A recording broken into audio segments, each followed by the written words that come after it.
वो इस बात की उपस्थिति दर्ज करा रहे हैं कि वो अपनी लड़ाई को लड़ रहे हैं। सहारनपुर के भी साथी यहाँ बैठे। अब मैं जब इस माइक को देख रहा था तो मुझे समझ आया, मैं इसको बार बार ऊपर करता हूँ, ये नीचे हो जाता है। इसका मतलब इसके ऊपर वजन ज्यादा। तो किसी भी चीज में अगर आप ज्यादा वजन की व्यक्ति हो या वस्तु पर अगर ज्यादा वजन पड़ेगा तो वो जल्दी तिरछा हो जाएगा। अगर कोई बच्चा पढ़ रहा है और पढ़ाई के साथ साथ उसके दिमाग पर किसी और चीज का प्रेशर आएगा, वजन पड़ेगा, तो वो अपने पढ़ाई के काम को, अध्ययन के काम को अच्छी तरह से नहीं कर पाए। जब यूजीसी की गाइडलाइन आई तो देश के लोगों को नहीं पता था बहुत बड़े पैमाने पे कि यूजीसी क्या है और इससे किस तरह के बदलाव। हालांकि जो पढ़ा लिखा बुद्धिजीवी समाज है वो इस बात को समझता है। 2012 में होराड कमेटी के जरिए जो रिप्रेजेंटेशन आया था, उसके बाद यूजीसी की गाइडलाइन बनी थी, जिसमें SC/ST के लोगों को, बच्चों को जो सेंट्रल यूनिवर्सिटी में पढ़ रहे हैं, उनको अधिकार मिले थे कि उनके ऊपर जो जाति के आधार पर भेदभाव होता है वो भेदभाव नहीं होना चाहिए यूनिवर्सिटियों में। क्योंकि बहुत सारे ऐसे किस्से थे जो सामने आए थे जिनकी वजह से महसूस होता था कि हम सशक्तिकरण के लिए विद्यालय चला रहे हैं, लेकिन यहां सशक्तिकरण नहीं, यहां तो बच्चों की जाने जाते हैं। अब जो गाइडलाइन आई है, उन गाइडलाइन में और इन गाइडलाइन में एक विशेष बदलाव ये हुआ है कि ये गाइडलाइन सरकार की इच्छा से नहीं आई, ये सुप्रीम कोर्ट के आदेश पर है। सुप्रीम कोर्ट ने रोहित वेमुला और पायल तडवी के केस में, जहां उनका परिवार गया था कोर्ट में, यूजीसी को ऑर्डर किया कि आप अपनी गाइडलाइन बनाइए और इस तारीख से पहले जमा कराइए।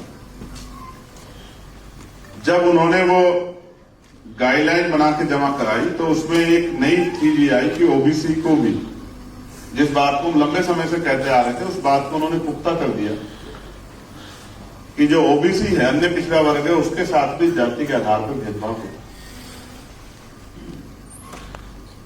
मुझसे पहले सतपाल चौधरी जी यहां बात रख रहे थे, वो राजस्थान हरियाणा की बात कर रहे थे। तो जिस तरह से चुनाव में 35 बनाम 1 किया गया, ये भी एक तरह का डिस्क्रिमिनेशन है, एक जाति के खिलाफ, एक समाज के खिलाफ, इतने बड़े पैमाने पर। तो जाति के आधार पर भेदभाव होता है, इस बात को हमारे महापुरुष लंबे समय से कह रहे हैं। बाबा साहब अम्बेडकर के सहयोगी रहे सर छोटूराम इस बात को कहते आए। साइमन कमीशन का समर्थन करने वाले, स्वागत करने वाले तमाम उस समय के प्रतिनिधि, जिनमें सर छोटूराम थे, वो भी इस बात को कहते आए। बाबा साहब अम्बेडकर भी यहां से लेके गोलमेज कॉन्फ्रेंस में जाके वहां तक इस बात को कहते आए कि देश में कमजोर वर्गों के साथ जाति के आधार पर भेदभाव होता है। ये भेदभाव बहुत सारे लोग जो सशक्त हो गए उनको लगता है कि नहीं होता, लेकिन जो आर्थिक रूप से भी कमजोर हैं, सामाजिक भेदभाव के शिकार होते हैं, SC/ST OBC के लोग, वो इस बात को जानते हैं कि भेदभाव होता है। तो जब ये नई गाइडलाइन आई तो उसमें ओबीसी को जोड़ा गया तो देश में भूचाल आ गया। कैसा भूचाल? जो मंडल कमीशन के समय आया था, ऐसा भूचाल। चंद लोग विरोध में उतरे और मीडिया ने उस विरोध को इस तरह से प्रोजेक्ट किया जैसे बहुत बड़ी क्रांति हुई। मेरे आज भी याद है 2 अप्रैल 2018 का जो आंदोलन हुआ था, 12 बजे तक उस आंदोलन के लोग मजाक बना रहे थे कि क्या कमजोर वर्गों के लोग भी भारत बंद कर सकते हैं। लेकिन 12 बजे के बाद देश का हर न्यूज चैनल कोशिश कर रहा था कि वो इस आंदोलन को बदनाम करे।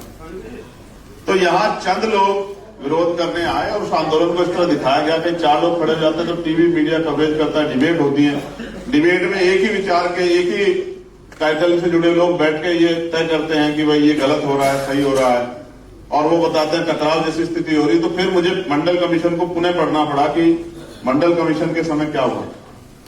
और मैंने बार बार ये सवाल खड़ा किया कि जो लोग भाईचारे की बात करते हैं, कहते हैं जात पात की करो विदाई, हिंदू हिंदू भाई भाई, आज उनको क्या हुआ है? अगर वो वास्तविकता में कमजोर वर्गों को, SC/ST OBC को अपना भाई मानते हैं, धर्म के आधार पर, जब वो नारा लगाते हैं हिंदू हिंदू भाई भाई, तो आज अगर किसी छोटे भाई को कुछ मिल रहा है, उनके बच्चों की, क्योंकि 118% की वृद्धि हुई यूनिवर्सिटियों में सुसाइड के और उस तरह के अटेम्प्ट में बच्चों के द्वारा उनकी जान जा रही है, तो वो भाई भाई की बात करने वाले लोगों को तो पीड़ा नहीं होनी चाहिए थी, उनको तो चाहिए था वो स्वागत करते इस बात का।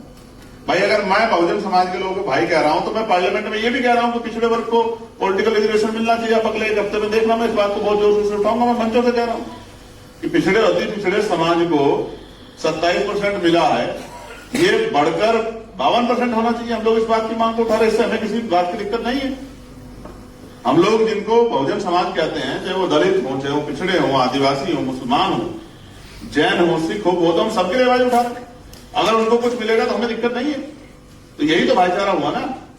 तो क्या तो ये नारा खोखला भाई भाई का जो ये लोग लगाते हैं, या फिर अगर नारा खोखला नहीं है तो इसका मतलब ये है कि जब जब हमें कुछ मिलेगा तब तब इस देश में मजबूती से विरोध होगा।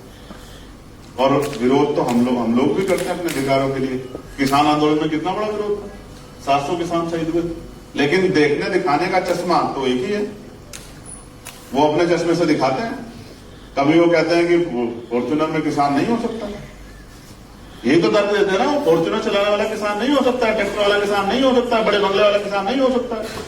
तो जो भी आंदोलन करने सरकार के खिलाफ आए, उन्होंने क्या कहा, SC/ST के लोग आए कि ये तो नक्सली है, किसान आए तो ये खालिस्तानी है, मुसलमान आए तो कहा कि ये आतंकवादी है, किसी को माओवादी कहा, किसी को कुछ कहा।